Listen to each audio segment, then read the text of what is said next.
Welcome to the Word for Life podcast, a daily devotional covering the entire Bible from Genesis to Revelation.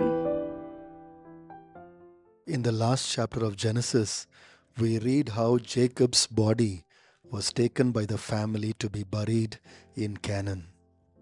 This was because Jacob sincerely believed that God will give a future for Israel in Canaan. Then we read how Joseph too believed that God has a future for Israel in Canaan. So before he died, he told his brothers in verse 24, I am about to die, but God will surely come to your aid and take you up out of this land to the land he promised on oath to Abraham, Isaac, and Jacob. And then in verse 25, he asked his brothers to carry his bones to Canaan. You see, Joseph and his father Jacob did not see the promise fulfilled in their day. In fact, there was no evidence that it will be fulfilled. But by faith, they saw into the future and they expected that to happen one day. So we read in Hebrews 11:22, by faith, Joseph, when his end was near, spoke about the exodus of the Israelites from Egypt and gave instructions concerning the burial of his bones.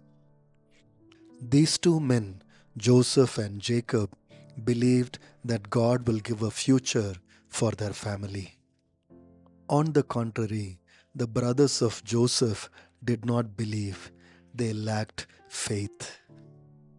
After they had buried their father in Canaan, they returned to Egypt. But they became afraid of Joseph. The brothers told each other that now that their father has gone, Joseph will repay them for their crimes against him. They were so convinced that Joseph was holding back till now simply because of the respect he had for their father. Now that the father had died, he will come against them. So, in desperation, the brothers sent a messenger to Joseph with a made up story. They told Joseph that their father had asked him to forgive them and not do them any harm. When Joseph heard about it, he wept. By this, the brothers understood that Joseph did not plan to harm them. So they all came and fell at his feet, and they even said they will serve as his slaves. But Joseph spoke these endearing words. Verse 19 to 21.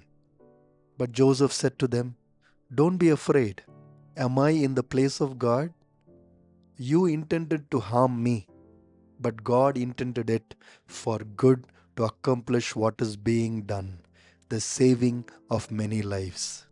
So then, don't be afraid. I will provide for you and your children. And he reassured them and spoke kindly to them. Friends, the brothers thought their future was in the hands of Joseph. But look at what Joseph asked them. Joseph asked them, am I in the place of God? That means, even as the great ruler of Egypt, he was not God. So, he cannot harm them. But his brothers believed that their life or death and their future was in the hands of Joseph. Also, Joseph reminded them one more truth about God. Even when these brothers actually harmed him, God, being God, transformed that evil to accomplish his purpose. Friends, let us complete our devotions on Genesis with the true words of Joseph. No one is God over our lives. So, why do we fear men? And even if people do evil against us, and even powerful people like Joseph are not gods over us. And even if people do evil against us, just like the brothers did to Joseph, let us believe that God has the ability to turn evil for His purposes. So the question is, why fear people? Why fear evil? You see, believers fear God alone and faithfully keep doing what He requires.